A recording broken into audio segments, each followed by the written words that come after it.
صدقے کا بکرا یہ کہاں سے آیا بھائی؟ یہ کیا ہے صدقے کا بکرا؟ بکرا کیوں؟ گائے کیوں نہیں؟ مرغی کیوں نہیں؟ پیسے کیوں نہیں؟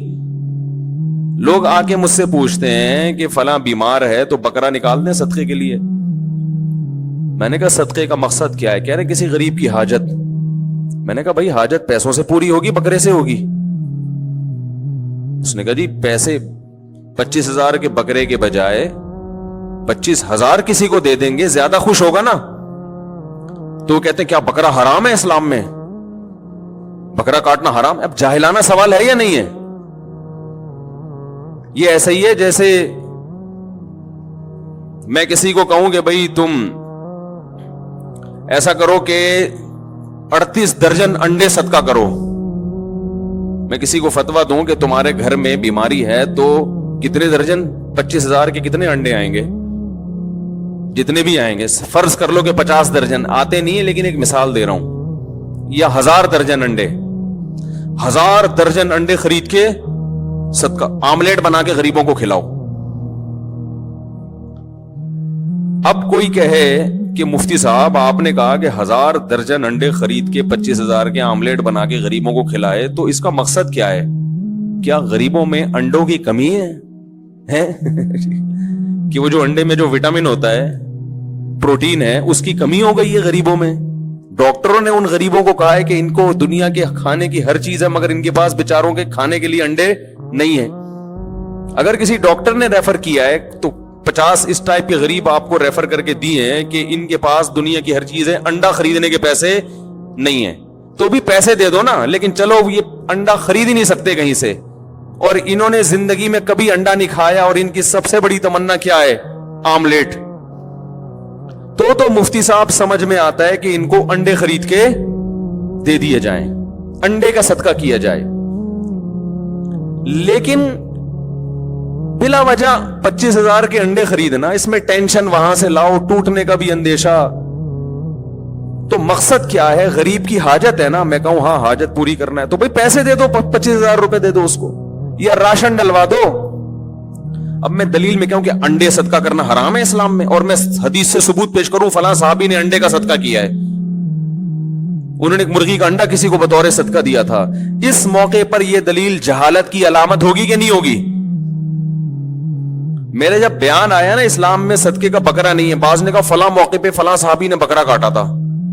وہ بھائی جان اس وقت بکرے کی ضرورت تھی کسی کو, یا ان کے پاس صدقے کے لیے اور کوئی چیز نہیں تھی؟ تو جہاں پیسوں کا ہوتا ہے گوشت کا بھی ہو جاتا ہے. آپ تو باقاعدہ بازار سے جا کے بکرا کاٹ کے لا کے غریب کو کھلا رہے ہو, جبکہ آپ کو کسی نے نہ غریب نے کہا کہ مجھے بکرا چاہیے, نہ آپ کے لیے سہولت بکرے میں تھی, اور نہ غریب کا اس میں فائدہ ہے. اگر آپ کہتے ہیں غریب کو بکرا کھلانے میں فائدہ ہے تو پھر جب آپ کو کیش کی صورت میں تنخواہ ملتی ہے تو آپ کمپنی سے کہا کرو مجھے پیسے نہیں چاہیے, مجھے بکرے چاہیے. آپ کی تنخواہ 50,000 ہے, ہر مہینے میرے اکاؤنٹ میں 2 بکرے جمع کرا دیا کریں. خود بکرے لینا پسند اس لیے نہیں کرتے کہ بھائی آپ کو پتا ہے کیش میں جو فائدہ ہے وہ بکروں میں نہیں ہے. گھر میں ضرورت گائے کے گوشت کی ہے, مجھے بکرا لا کے پکڑا رہے ہو. گھر میں ضرورت دال کی ہے, مجھے بکرا لا کے پکڑا رہے ہو. گھر میں ضرورت بچوں کے اسکول کی فیسوں کی ہے, مجھے بکرا پکڑا رہے ہو. وہی پیسے دو. اور اگر آپ کو یہ خطرہ ہے کہ پیسے کھا جائے گا, بعض ایسے بھی غریب ہوتے ہیں کہ پیسے کھا جاتے ہیں, وہ گھر میں خرچ نہیں کرتے, تو راشن ڈلواؤ بھائی. بھائی گھر کا ایڈریس دو, 25,000 کی میں اتنا آٹا, اتنا گھی, اتنا وہ تمہارے گھر میں ڈلواؤں. یہ تمام چیزوں سے صرف نظر کر کے بکرے کو فوکس کرنا, یہ اس کی علامت ہے کہ آپ بکرے میں اضافی ثواب سمجھتے ہیں, اور یہ شریعت پر اضافہ یہ حرام ہے, بدعت ہے, ناجائز ہے. اس جذبے کے ساتھ فی نفسی بکرے کا صدقہ کوئی بری چیز نہیں ہے, لیکن لوگ اس جذبے کے ساتھ کر رہے ہیں تو یہ بدعت ہے. آپ نے کیوں شریعت پہ زیادتی کی ہے؟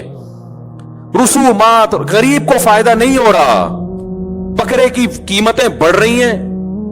بھائی قرآن کہتا ہے انا کل شیء خلقناہ بقدر, ہر چیز اندازے سے پیدا ہوتی ہے. وَلَوْ بَسَطَ اللَّهُ الرِّزْقَ لِعِبَادِهِ لَبَغَوْا فِي الْأَرْضِ, اگر اللہ چیزوں کو اندازے سے پیدا نہ کرے, بے تحاشا پیدا کر دے, تو زمین میں اتنی رزق کی فراوانی ہو جائے گی کہ لوگ اللہ کے باغی بن جائیں گے. ہر چیز کا حصول ہر ایک کے لیے بہت آسان ہو جائے گا. اللہ نے نہیں رکھا آسان, اللہ نے کہا کچھ امیر رہیں گے کچھ غریب رہیں گے. تو اسی حساب سے اللہ بکرے پیدا کرتا ہے تاکہ ان کا ریٹ ایک خاص حد تک رہے. حدیث میں آتا ہے نا ان اللہ هو المسعر, صحیح حدیث ہے.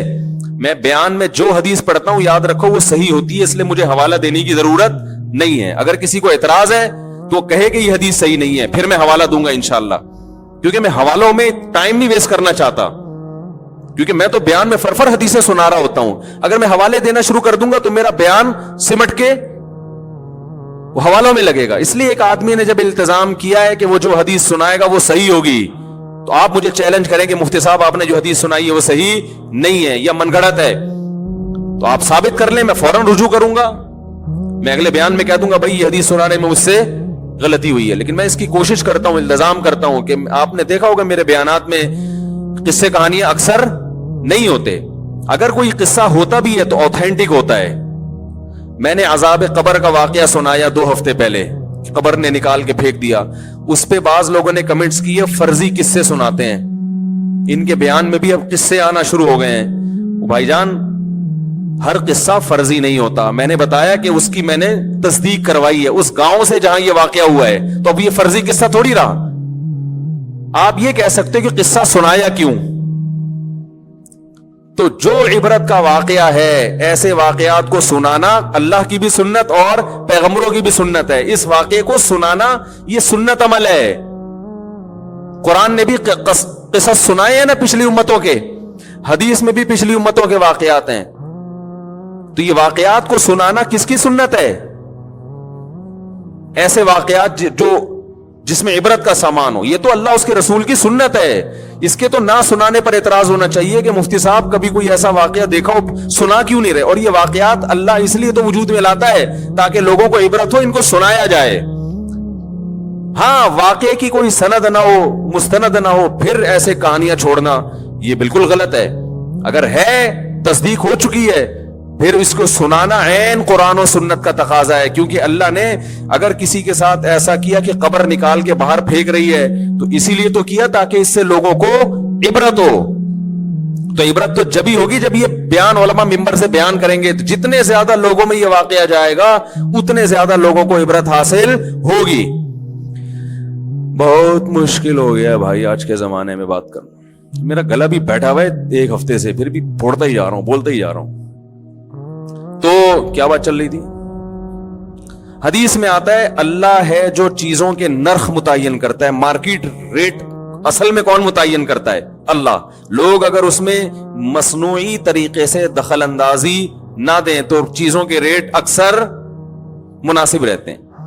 اب اللہ نے بھی بکرے کے گوشت کے ایک ریٹ رکھے ہوئے ہیں, اسی حساب سے بکرے پیدا بھی ہوتے ہیں, ایکسپورٹ بھی ہوتے ہیں, امپورٹ تو ہوتے نہیں ہمارے یہاں, لیکن اتنے کہ ہمارے ملک کی ضرورت بھی پوری ہو, اور جس کو بکرے کا گوشت کھانا ضروری ہو اس کے لیے اتنا مہنگا بھی نہ ہو جائے کہ بیچارہ حاصل نہ کر سکے, تو وہ پیدا ہوتے ہیں. صدقے کے بکرے جس کا اسلام میں نہیں ہے, ان بکروں کے بہت زیادہ کٹنے سے بکرے جتنے پیدا ہو رہے ہیں اس کے حساب سے موت ان کی زیادہ ہو رہی ہے. میں نہیں کہہ رہا کہ پیدائش سے موت کا ریشو زیادہ ہے, پیدائش کا تو پھر بھی زیادہ ہی ہے, لیکن موت کا ریشو اتنا زیادہ ہو گیا ان کے ذبح ہونے کا کہ اس کی وجہ سے ان کی قیمتیں آسمانوں پہ پہنچ گئی ہیں.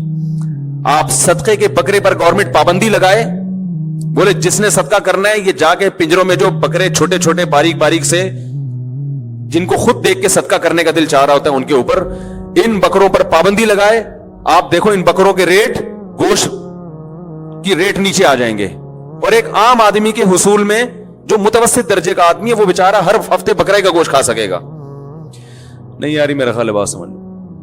اور یہ لوگ بھی یہی کر رہے ہوتے ہیں, یتیم سینٹر جو وہ کیا کر رہے ہوتے ہیں, ادھر سے آپ سے بکرا لیا ادھر سے بیچا اس کو, کہتے ہیں چھوڑو بکرا کون کھلائے گا, ہمیں دوسری ضرورت ہے.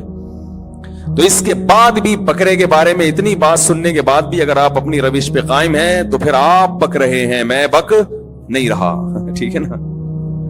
پھر جو کمنٹس کر کے الٹے سیدھے آپ کر رہے ہیں وہ کمنٹس میں آپ کو بکرے نہیں کہہ رہا, بک رہے کہہ رہا ہوں. پھر آپ بکرے کے اس بیان پہ جو کچھ کر رہے ہیں وہ آپ اصل میں بک رہے ہیں.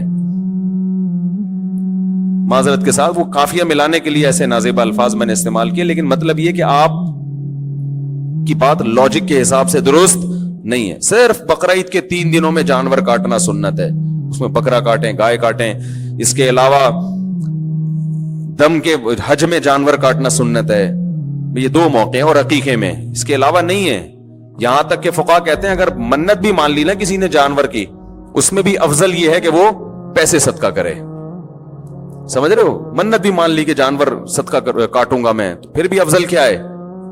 پیسے صدقہ کرے. وہ منت تو واجب ہوتی ہے حالانکہ، اس لیے کہ بکرا کاٹنا بذات خود کی عبادت.